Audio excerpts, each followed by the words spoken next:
What's up, guys? Welcome back to the Team Solemn Circus live video. On the left side here, we have Dinomorphia going up against Memento on the right side here. This is going to be one of these videos where you are going to be seeing the POV version of it as well. So if you have already seen that, if it has gone up prior to this, this is going to be a little bit of a repetitive duel. Before we dive on in, don't forget to like, comment, subscribe, helps channel a lot. We're on the road to 10K here. We are going to be seeing a die roll with Dinomorphia end up winning it here. Going to be able to go first. It's going to be a very good option for them being able to set their traps, getting their advantage. They are a little bit of a slower deck than we see like Labyrinth, but they're powerful boss monsters like Rexstrom.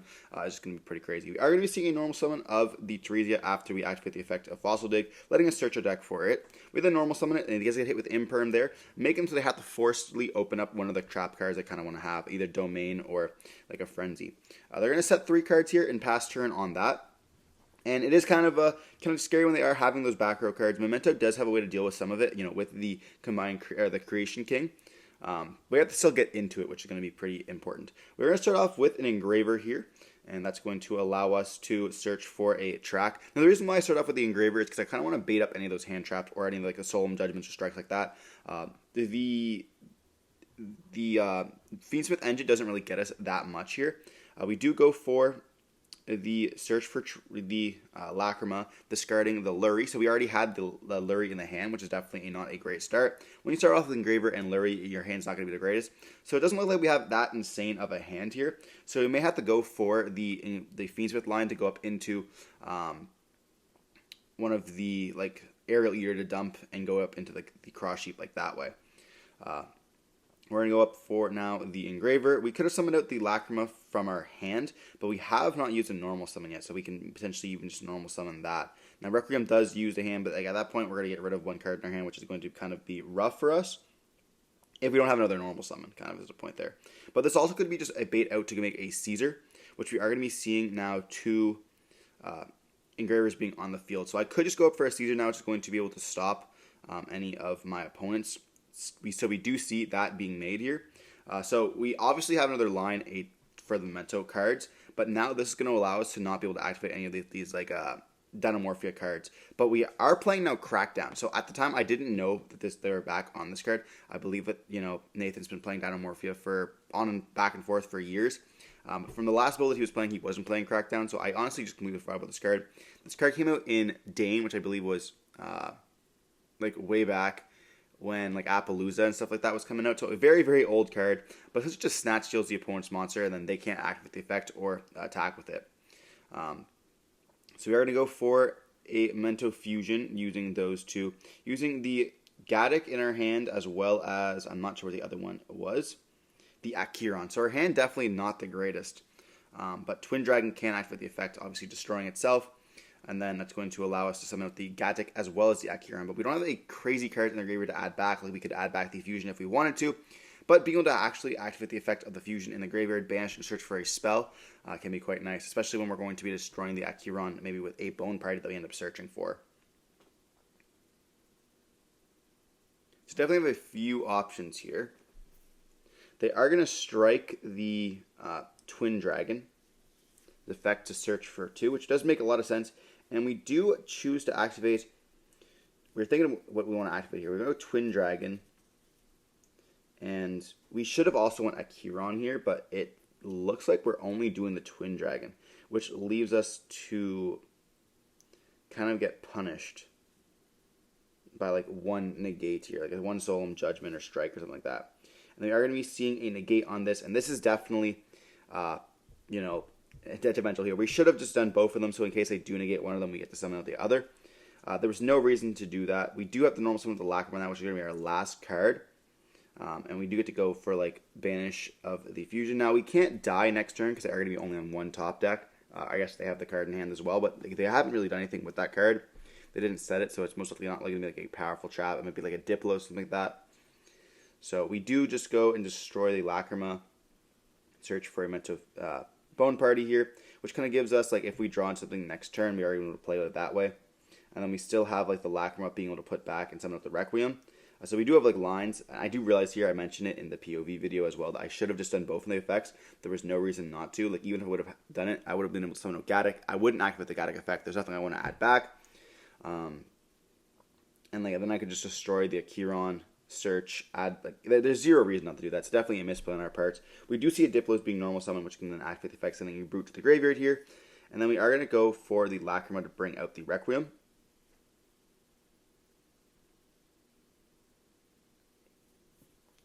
And then this gives us a body on the field, so we can go up into it.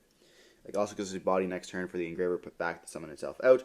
This will be half something. Like, we are just protecting our life points here, which is kind of important. And we do have a Call with the Grave there on the Lacrima, getting rid of it, making it that we do not get the effect here. And that's definitely going to hurt us quite a bit, when we're looking at, like, protection. But they also have 2 dinosaurs on the field as well. So this is going to kind of... And they know we have Bone Party in our hand, which can just summon out of body. So most likely they're going to be making a either a Dulka or a Lagia at this case. And it's going to be quite hard for us to end up beating this 1 interruption. So yeah, due to our misplay there, we are going to get heavily punished. We have to essentially draw into like a Memento, like an Anguish or a Darkblade in this case, or even a Tachinoshigu. But they do make the Lagia there. And yeah, we're going to be having quite a bit of hard troubles to kind of out this. But the game's not over just yet. So we draw. I don't think we see a Memento monster here. I think we drew into the spell. They're going to go, battle phase. Legation is going to attack. They just set 1 card and pass. Here we draw into an Ash Blossom. Now I thought about setting the card, but instead I end up setting a Imperm there. They're going to go attack once again with the Legacia. And I definitely misplayed. I set the card in the middle column, which definitely is. And yeah, so we drew into another Imperm, and the game's just going to be over. So yeah, because of our misplay there, we definitely did get punished quite a bit. But that's kind of the game of Yu-Gi-Oh! That's why I kind of want to be showing you guys off this match, is because, like, looking back, I get to see exactly what I did wrong. In the POV, I mention it. But, like, being able to look back at the game state and being able to, like, look over and see where the duel could have changed, it definitely gives, like, powerful insight there, which you guys should do for your own videos as well. If you're playing, like, DB, go back and look at the stuff, look at your opponent's hand, see what you could have done differently. Even though practice with some of your friends, I try to recreate the game state and go, like, okay, if I would have went for this line, what would have happened? And stuff like that. And it's a very powerful tool that you guys can use to your advantage and make you improve your game. But yeah, we definitely should have done a little bit better there, but that's going to be fine. Gameplay, it needs to be changed all the time. Misplays is what makes you a better player. Nobody never misplays. And if they tell you they never misplay, well, they're just not ready to look back at their gameplay and be like, okay, where can I improve?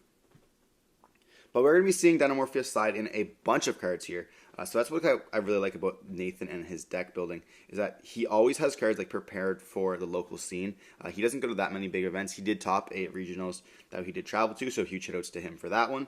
But yeah, like when he plays these decks like Dinomorphia, there's lots of cards you can just like switch in and out. Same thing with Labyrinth, where like you can just choose your trap that you want to play. Like we see one of our players at local is playing Waybridge now, which is a really good trap for Labyrinth that I honestly never even thought about. But the trap lineup is just so huge in Yu-Gi-Oh! That like you just have so many different options. Like even Crackdown, never even thought about that. But we are going to be seeing in game 2 Shifter being dropped, and if you guys do not know, Shifter is crazy against Memento. It's a combo heavy deck that also touches the graveyard. Why wouldn't it not be good? So we just set a Cosmic, I believe, and just pass turn on that. And so the reason why we're doing it is because we have hand traps in the hand. And of course, when they set one of their trap cards, we can just Cosmic one of them, depending on which one they're going to go for. So if they do something with the 3 set, which they are going to activate now, they're going to be setting 1 card from the deck. So depending on which card they set, it's going to tell us what they have in the hand. And then we're going to try to hit one of those back rows. So here we do see a hand full of back row. So they end up setting the Sonic. Sonic's going to be a spell and trap card negate. I'm not going to want to hit that with the Cosmic because, well, I don't have that many spells and traps in the hand. So they are going to set a bunch of other cards here. They're going to set 3 cards. And they're going to go battle phase attack with the 3-Zia there. They're going to set a final card in main phase 2. Now in the end phase, I do go Cosmic on the last set. And the reason why I do that on the last set there is because they waited to main phase 2 to do it. So when you're playing against a trap deck and they end up setting 4 cards, you have to be very careful on what cards they are choosing to set. So if, like for example here, if we had evenly matched, they would have waited to set their Frenzy to the next. So it keeps it in the hand here. Now looking back, they probably shouldn't have set any cards in case it was evenly matched, but we are deciding to go first. So why would we be playing evenly matched, stuff like that? We are going to be seeing a Bone Party going to be activated. They are going to Judgment that, making their life points down to 4,000. And then we are going to be activating a Engraver here. So they are going to let that go through. We're going to search for a track now. But like, you just have to like kind of hit one of the cards that you want to. I thought that, interesting that the Frenzy at the end. Hopefully it's going to be a good card to hit, and honestly it was. We're going to go now for the Lurie, going into the Requiem, and then we're going to go up, and I said, are you judgmenting the summon? But no, we strike the effect here, which is going to be quite funny.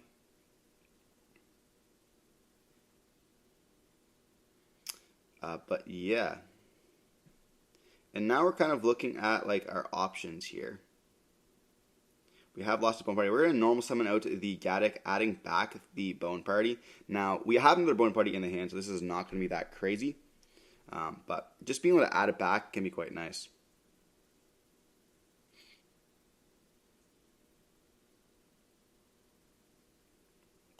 But they do opt to strike that as well here. And that's going to be just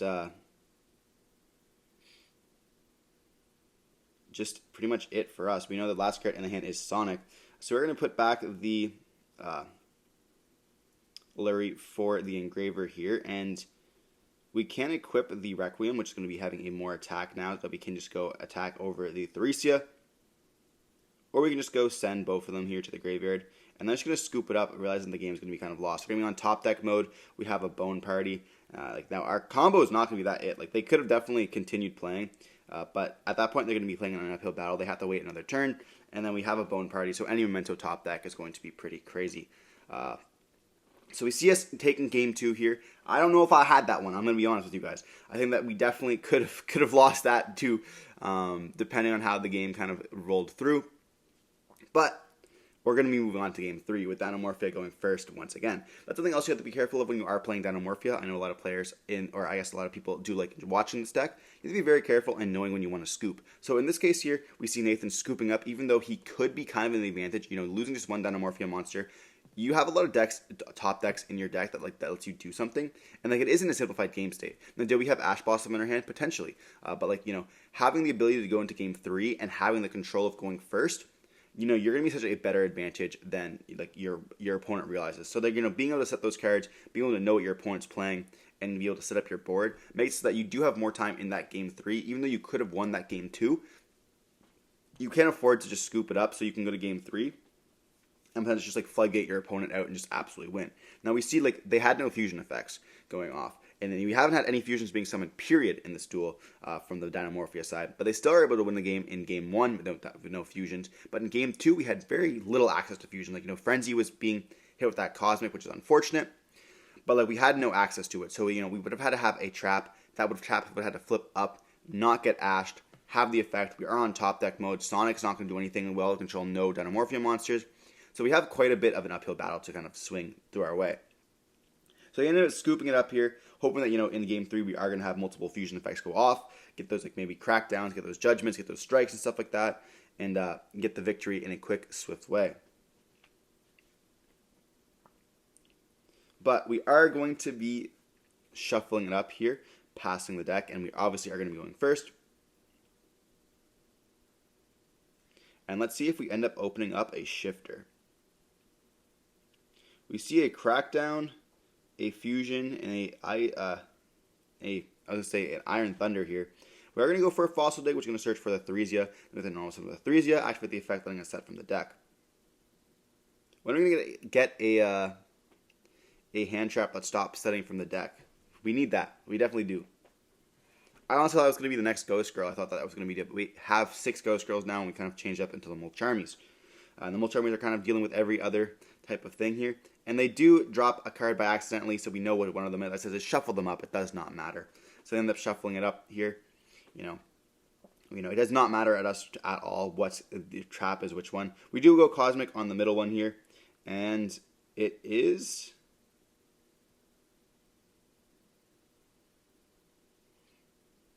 a Domain. And we are going to go Full Roast here. Activating one of them because we know that they have a Fusion Summon effect. Hoping that they do chain to this. But they choose not to. And then we end up activating another one. I don't know why I did this. I'm going to be completely honest with you guys. This was a misplay. So my theory behind it was, okay, well, now we're kind of forcing him to do it. And if he doesn't, we're going to draw 2 cards. But looking back, wasting 2 cards from my hand is not worth it. Like, now they just don't go any further fusion effects. And we're going to be seeing a Tatsumi Shigu being summoned here, and they are going to attempt to crack down it. And we chain Bone Party. Now, they Iron Thunder this, and I'm going to be honest with you guys. Why did I place it in the middle column? Now, you might be thinking, well, Imperm, that's on an Imperm column. I know this deck plays Counter Traps. I know this deck plays Iron Thunder. Dinomorphia will always play Iron Thunder. Place the Bone Party in the same column as Crackdown. That way, Iron Thunder destroys the Crackdown, and you get your monster back.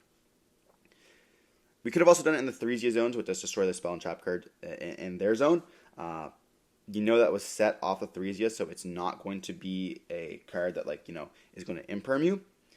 But yeah, when you're playing Dinomorphia, you have to be careful of the cards that where you place your cards. Zone placement is very important. We are going to be seeing them not activate anything there, and they're going to pass turn. They do activate on their turn the Frenzy. We do Ash that here, and essentially we wasted 2 Molcharmies for absolutely zero reason. We burned 2 cards, and we wasted our Bone Party because we played incorrectly. So that's definitely on our part there. We should have only activated 1 of the Molcharmies, and then they would have given us a draw. We would have been equal for cards, and yeah, we would have actually seen them use this stuff. We are going to go for a Duality. Duality is going to add the Product Prosperity. Then we're going to add Product Prosperity, digging our deck even more.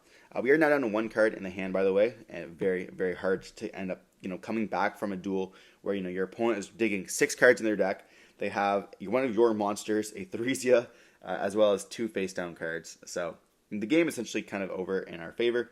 And we do read the Iron Thunder, and at this point I've realized, oh shit, if I would have placed that in the Crackdown zone, would that have destroyed Crackdown? Then I would get my monster back. And he goes, yeah. But then I'm like, would you have had to Iron Thunder that at the time? He goes, I would have maybe not. So we would have been able to dodge that Crackdown and get the effect anyways, which is kind of important. But we're going to see them search for Phasey Flames here, whatever it's called. And they're going to set it here. And they're going to pass turn on that, attacking us with Theresia. But it's not going to matter. The game is essentially pretty much over. We're going to normal summon with the Anguich here, which is going to be a good normal summon. And they do end up judgmenting the summon here. So no search for us. And yeah, we're just going to be back to them. They're going to go battle phase, attack with Theresia once again. And we do opt to just set the card, and that's just going to be it. We draw once again, and the top decking being a Harpies once again in the wrong column. I don't know why I didn't learn. I have no monster on the field. I can't get Imperm. At least put it in the Crackdown zone. What am I doing here? We're going to see Judgment on the Duster once again. And they normal summon out a Diplos. Or it's going to be a Theresia here. You're setting from the deck. And we just admit defeat here. We have a Memento Fusion in the hand. Yeah, there was no chance we were winning that one. We had too many misplays in that one. But I wanted to show you guys this off. How, Dinomorphia is a crazy deck. And when you play really bad, your opponent just gets so much punish. Like when you play badly, from us, the Memento player here, your opponent gets so much resource gain. Being able to just Iron Thunder negate. Iron Thunder's drawback is it has to destroy the other cards in that zone. So being able to put it into the Crackdown zone was very important for us. But we ended up just choosing not to do that, which was kind of rough. And we did it the second time with the Duster as well. So you have to make sure you do those kind of interactions there when you're playing as a deck that's very technical like Dinomorphia. But honestly, Nathan played it really well there, being able to play with those traps. We didn't even see any of the Dinomorphia fusion monsters being summoned at all. And being still able to take the win with this control type cards like Crackdown, Judgments, and Strikes and stuff like that. Regardless, hope you've been watching the video. Don't forget to like, comment, have some more content like this. Stay safe. Peace.